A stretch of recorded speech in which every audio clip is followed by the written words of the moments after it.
अध्याय 17। आपके नेता के बारे में झूठ। मैंने पहले उल्लेख किया था कि नेता आपसे जो झूठ बोलेंगे उनमें से एक ये है कि आप सभी को एक सरकार के तहत एक साथ आना होगा। वे जो कारण फैलाते हैं और इसके लिए उनका उद्देश्य झूठ होगा। दुर्भाग्य से ये घटना स्वयं झूठ नहीं है। ये होने वाला है, एक विश्व सरकार होगी। उस सरकार के साथ एक वैश्विक नेता एंटीक्रिस्ट होगा। ये जो नेता उभरेगा वो सबसे अच्छा वक्ता होगा जिसे आपने कभी सुना होगा। वो ऐसी बातें कहेंगे जो शानदार लगेंगी और आपको उत्साहित करेंगी। उसके पास उन समस्याओं को ठीक करने की एक योजना होगी जिसके बारे में वो कहता है कि जिसके कारण हम सभी गायब हो गए। उसके पास अर्थव्यवस्था और वैश्विक अराजकता को ठीक करने की योजना होगी। आप उसकी बात सुनना और उसका अनुसरण करना चाहेंगे। हर कोई होगा। वास्तव में लोग सोचेंगे कि उसे स्वर्ग से भेजा गया है। ऐसा इसलिए है क्योंकि यह नेता संकेत और चमत्कार करने में सक्षम होगा। वे कहेंगे कि वो उद्धारकर्ता है, यीशु स्वयं। आइए उन धर्मग्रंथों पर नजर डालें जो इन चीजों के बारे में बात करते हैं। इन धर्मग्रंथों से पता चलता है कि मसीह विरोधी एक कुशल वक्ता होगा। याद रखें कि जानवर मसीह विरोधी है और ड्रैगन शैतान है। ईसा मसीह का शत्रु प्रशंसा और चापलूसी सहित बड़ी बड़ी बातें करेगा। उन्होंने अजगर की पूजा की क्योंकि उसने अपना अधिकार पशु को दे दिया था, और उन्होंने ये कहकर पशु की पूजा की, इस पशु के समान कौन है और कौन उससे युद्ध कर सकता है। उसे बड़ी बड़ी बातें और निंदा करने वाला मुंह दिया गया। प्रकाशित वाक्य 13:4-5। जो लोग वाचा के विरुद्ध दुष्टता करते हैं उनको वो चापलूसी करके भ्रष्ट कर देगा। दानियल 11:32। इन छंदों में आप सीखते हैं कि मसीह विरोधी और उसका साथी झूठा पैगंबर संकेत और चमत्कार कर सकते हैं। आप आसमान से आग बरसते हुए भी देखेंगे।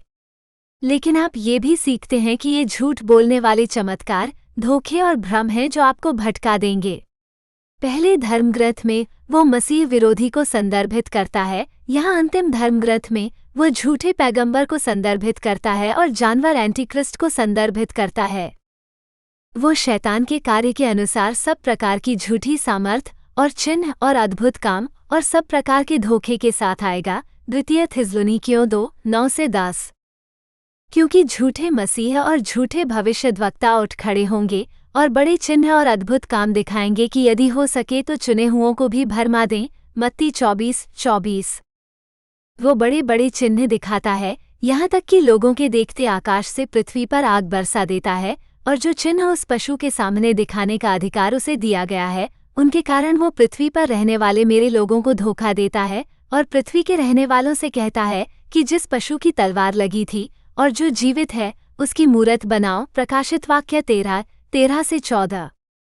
किसी भी चीज से ज्यादा यह नेता चाहता है कि उसकी पूजा की जाए। हम यहाँ देखते हैं कि मसीह विरोधी स्वयं को ईश्वर से ऊपर और वास्तव में पूजी जाने वाली किसी भी अन्य चीज से ऊपर रखता है। वो स्वयं को हर चीज से ऊपर रखता है। इन छंदों में मसीह विरोधी पाप का आदमी और राजा है।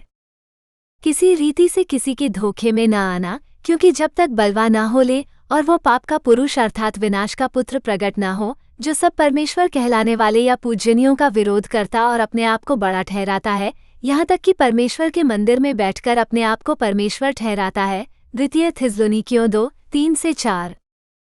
राजा अपनी इच्छा के अनुसार काम करेगा।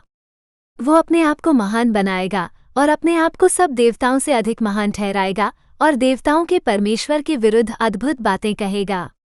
जब तक क्रोध पूरा न हो जाए तब तक वो सफल रहेगा, क्योंकि जो ठाना है वो पूरा होगा। वो अपने पुरखाओं के देवताओं और स्त्रियों की अभिलाषा और किसी देवता की ओर दृष्टि न करेगा, क्योंकि वो अपने आप को सबों से अधिक महान ठहराएगा। दानियल 11:36-37। जब आप इस नेता की बात सुने तो बहुत सावधान रहें।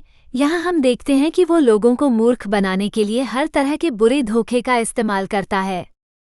वो विनाश के मार्ग पर चलने वालों को मूर्ख बनाने के लिए हर प्रकार के दुष्ट छल का उपयोग करेगा, क्योंकि वे उस सत्य को प्रेम करने और स्वीकार करने से इनकार करते हैं जो उन्हें बचाएगा। द्वितीय थिस्सलुनीकियों 2:10 नया जीवंत अनुवाद। हम पहले भी इस सड़क पर आ चुके हैं। पृथ्वी पर कई नेताओं की पूजा की गई है, उन्हें उद्धारकर्ता कहा गया है, यहाँ तक कि उनकी तुलना मसीहा यीशु से भी की गई है। हमारे मानव स्वभाव में कुछ ऐसा है जो किसी की पूजा करना चाहता है, विकिपीडिया में कुछ पन्ने भी हैं जो इस पर नज़र रखते हैं और सूचीबद्ध करते हैं कि किसने मसीहा होने का दावा किया है और किसने यीशु होने का दावा किया है। इसे और स्पष्ट करने के लिए यहाँ कुछ शीर्षक दिए गए हैं। एहुद बराक, राष्ट्रीय उद्धारकर्ता या झूठा मसीहा। फराह खान ने उद्धारकर्ता दिवस संबोधन में यीशु होने का दावा किया, मैं मसीहा हूँ। एंड टाइम्स के लेखक का कहना है कि इजराइल में कुछ रब्बियों का मानना है कि ट्रंप मसीहा या उनके अग्रदूत हो सकते हैं। जेमी फॉक्स ने सोल ट्रेन अवार्ड्स में ओबामा को हमारा भगवान और उद्धारकर्ता कहा।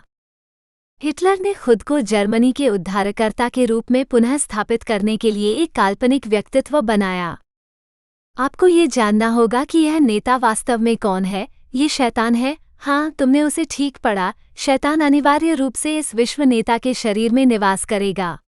शैतान एक गिरा हुआ स्वर्गदूत है जिसे परमेश्वर के विरुद्ध विद्रोह करने पर पृथ्वी पर फेंक दिया गया था। फिर स्वर्गारोहण के समय उसने स्वर्ग तक अपनी पहुंच पूरी तरह से खो दी। यहाँ हम देखते हैं कि वो पूरी दुनिया को धोखा देने वाला है। एंटीक्रिस्ट बिल्कुल यही कर रहा होगा। जो पीछे छूट गया है उसे धोखा देगा। इन छंदों में शैतान ड्रैगन है। आकाश में युद्ध हुआ। माइकल और उसके स्वर्गदूतों ने अजगर से युद्ध किया। अजगर और उसके स्वर्गदूतों ने युद्ध किया। वे जीत नहीं पाए। स्वर्ग में उनके लिए अब कोई जगह नहीं बची। बड़ा अजगर नीचे गिरा दिया गया। वो पुराना सांप जिसे शैतान और शैतान कहा जाता है, जो पूरी दुनिया को धोखा देने वाला है, उसे धरती पर फेंक दिया गया और उसके स्वर्गदूतों को उसके साथ नीचे गिरा दिया गया। प्रकाशित वाक्य 12:7-9। यहाँ जानवर मसीह विरोधी है और आपने ऊपर पवित्र शास्त्र में देखा कि ड्रैगन शैतान है। इसमें कहा गया है कि शैतान मसीह विरोधी को अपनी शक्ति, अपना सिंहासन और अपना अधिकार देता है। ऐसा इसलिए है क्योंकि शैतान के पास मसीह विरोधी है। जो पशु मैंने देखा वो चीते के समान था और उसके पांव भालू के समान और उसका मुंह सिंह के समान था। उस अजगर ने उसे अपनी सामर्थ्य, अपना सिंहासन और बड़ा अधिकार दिया। उसका एक सिर ऐसा लग रहा था मानो उस पर प्राणघातक चोट लगी हो। उसका प्राणघातक घाव अच्छा हो गया और सारी पृथ्वी उस पशु पर अचंभा करने लगी। उन्होंने अजगर की पूजा की क्योंकि उसने अपना अधिकार पशु को दे दिया था और उन्होंने ये कहकर पशु की पूजा की, इस पशु के समान कौन है और कौन उससे युद्ध कर सकता है? पृथ्वी के वे सब रहने वाले उसकी पूजा करेंगे जिनके नाम जगत की उत्पत्ति से लेकर वध किए गए मेमने की जीवन की पुस्तक में नहीं लिखे गए। प्रकाशित वाक्य 13:2-4-8। आप सोच सकते हैं कि यह हास्यास्पद है, लेकिन बाइबल हमें बताती है कि दुष्टात्माएं लोगों पर कब्जा कर लेती हैं। यीशु ने पृथ्वी पर अपने समय के दौरान कई लोगों में से दुष्टात्माएं निकालीं। यीशु के शिष्यों ने दुष्टात्माओं को भी निकाला। दानव कब्जा बहुत वास्तविक है। यीशु के बारे में इस धर्मग्रंथ में हम सीखते हैं कि उसने मैरी से 7 राक्षसों को बाहर निकाला। इसके तुरंत बाद वो नगर नगर और गांव-गांव प्रचार करता हुआ और परमेश्वर के राज्य का सुसमाचार सुनाता हुआ फिरा। उसके साथ 12 चेले और कई स्त्रियां थीं जो दुष्टात्माओं और बीमारियों से छुड़ाई गई थीं। मरियम जो मगदलीनी कहलाती थी, जिसमें से 7 दुष्टात्माएं निकाली गई थीं। लूका 8:1-2। यहूदा पर विचार करें। यीशु को प्रधान याजकों के हाथ सौंपकर उसे धोखा देने से पहले उसने शैतान को अपने अंदर रहने दिया और शैतान यहूदा में समाया, जो इस्करियोती कहलाता था और 12 चेलों में गिना जाता था। तब वो जाकर महायाजकों और सरदारों के साथ बातचीत करने लगा कि मैं उसे किस प्रकार उनके हाथ पकड़वाऊं। वे प्रसन्न हुए और उसे रुपए देने को तैयार हो गए। लूका 22:3-5। क्योंकि शैतान मसीह विरोधी के अंदर है, वो वास्तव में बोलने और करने वाला है। इसमें कोई आश्चर्य की बात नहीं है कि वो एक ऐसा नेता है जिसे लोग सुनना और उसका अनुसरण करना चाहते हैं। आखिरकार शैतान स्वर्ग में एक नेता था और उसने 1/3 स्वर्गदूतों को भगवान के खिलाफ विद्रोह करने के लिए मना लिया। और यह समझ में आता है कि एंटीक्रिस्ट सभी प्रकार के संकेत और चमत्कार करने में सक्षम है क्योंकि वो पूरी तरह से मानव नहीं है, वो एक राक्षस के वश में है।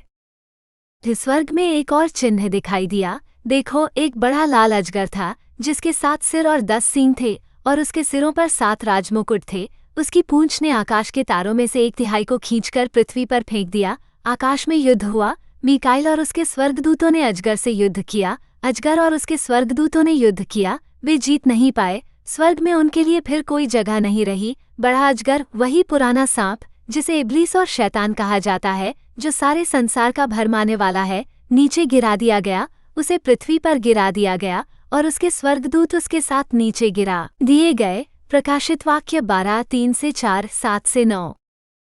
इस नेता को देखें कि वो वास्तव में कौन है, उसके झूठ में न फंसे और जब वो इसकी मांग करे तो उसकी पूजा न करें। ईश्वर ने हमें अपनी ओर इंगित करने के लिए आराधना प्रकृति को हमारे अंदर डाला, भगवान और भगवान की ही पूजा करें। यीशु ने उसको उत्तर दिया, हे शैतान, मेरे सामने से दूर हो जा, क्योंकि लिखा है, तू प्रभु अपने परमेश्वर को प्रणाम कर और केवल उसी की उपासना कर। लूका 4:8। तुम किसी दूसरे ईश्वर की उपासना न करना, क्योंकि यहोवा जिसका नाम ही जलनशील है, वो ऐसा ईश्वर है जो तुम्हारे साथ अपने रिश्ते के विषय में जलनशील है। निर्गमन 34:14 नया जीवंत अनुवाद। मैं यहोवा हूँ और कोई दूसरा नहीं है, मुझे छोड़ कोई परमेश्वर नहीं है। यशायाह 45:5। यदि आप पवित्र आत्मा से नहीं भरे हैं तो आपने अपना हृदय एक राक्षस के लिए खुला छोड़ दिया है। आपने स्वयं को मसीह विरोधी के मुंह से निकलने वाले शैतान के हर धोखे के लिए खुला छोड़ दिया है। यीशु को अपने हृदय में आमंत्रित करें और आप इस झूठे मसीह की पूजा करने के प्रलोभन का सामना करने में सक्षम होंगे।